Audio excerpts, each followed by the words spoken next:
There's a harsh reality ahead of you in this video. The truth can often be very difficult to accept. A lot of people aren't going to like this, but I'm going to be saying it anyway. Without meditation, shadow work, and raising your consciousness, you're basically acting like a zombie. You're just a slave to your unconscious conditioning, and it is controlling you. You're a slave to your survival patterns, your unconscious beliefs, your emotions, your traumatic responses. And without some kind of practice to actually just be aware of yourself, you're not going to be aware of yourself. That's a pretty big shock, I bet.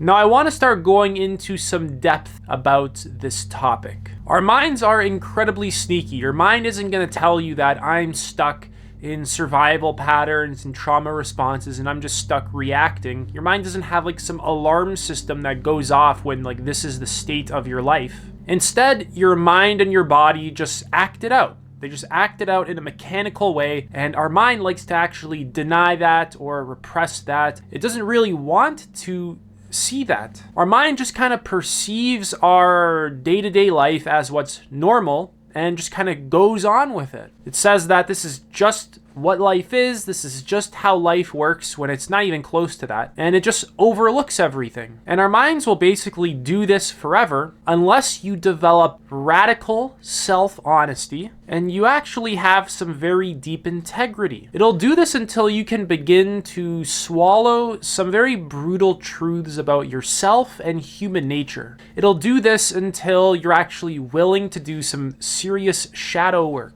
It'll do this until you restructure your life so that you're living a more conscious lifestyle. It'll do this until you're meditating every single day and doing meditation retreats. It'll do this until you proactively raise your consciousness. You need to make your unconscious conscious. I'm not saying any of that is easy, but what I'm saying is that it's worth it. Moving on, I want to talk a little bit about the subconscious mind. 95% of your life is dictated by subconscious and unconscious forces. It's 95%. Like, actually understand what that means. That means that that day that you were living today, right? That day that just happened, the one that you're in right now, yeah, 95% of that was completely subconscious or unconscious. You were basically sleepwalking through it. You're probably sleepwalking through this video right now. You're not very conscious of the present and like really grounded in your experience, right? You're just kind of living on autopilot. Basically, the patterns that were below the threshold of your awareness dictated everything. The patterns that you don't even know exist. Best of all, if we begin to question where these patterns even came from, right? If we really look into our personal history, like where did all this stuff come from? It came from childhood. It came from survival patterns passed down through evolution. It came from culture and society. And a good chunk of it came from personal trauma and pain. Pain that we have just been avoiding, just unconsciously avoiding for year after year after year. Notice how I did not say that those patterns were consciously created by you, because they weren't. Unless you have done a lot of the stuff that I was talking about before, about shadow work and like really being completely honest with yourself, like really trying to seek to be very deeply honest with yourself and doing meditation and meditation retreats and proactively raising your consciousness. Unless you have been engaging in that kind of stuff for years, all the patterns inside of you were dictated by external forces. You pick them up from the outside, right? You were conditioned by something, and that's kind of what your life has been. It's just been conditioning from the outside world, dictating how you're living and what you're doing. It wasn't consciously designed with deep intention by you. Can you very honestly say that you have sat down for even 1 hour in your entire life and have decided to begin to rewire your subconscious so that it is living or behaving more in alignment with how you want to be living, with what is genuine to you, with what is truly authentic to you at your core? Most of you probably will say no. A large portion of humanity, the majority of humanity, would say no. You actually really need to dig into your own mind and rewire it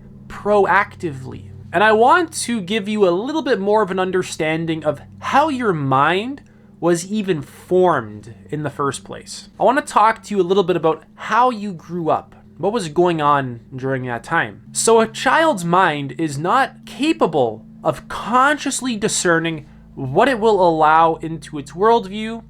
Instead, it just absorbs from the environment like a sponge. A child's brain waves, especially from the ages of 2 to 7, are dominantly operating in what's called theta brain waves. These states are associated with hypnosis. You're basically just like absorbing from the environment with little to no filter. Basically no filter, no conscious discernment whatsoever. And a good example of how this manifests is children believing in Santa Claus, children believing in the Easter Bunny, children believing in a lot of interesting things that as an adult, we know not to be true. We know Santa Claus isn't real. At least, maybe he is real. Who knows?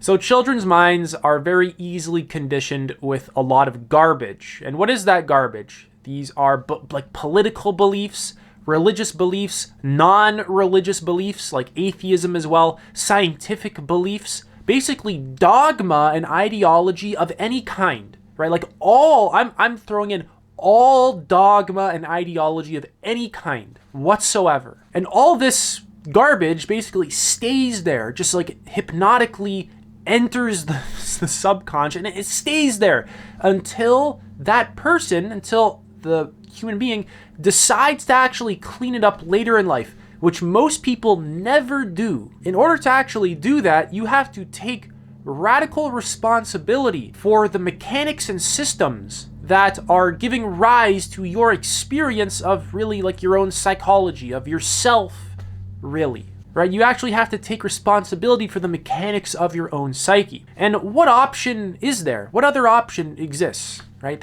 You take responsibility for the mechanics of your own mind, or you basically just let it rot and operate in sloppy ways. It's really up to you. And really let some of this information sink into your mind. Like really allow it to really allow your mind to understand that from the ages of like 0 to 7, you are just like in a hypnotic trance, just absorbing from the environment with no filter, no conscious thought.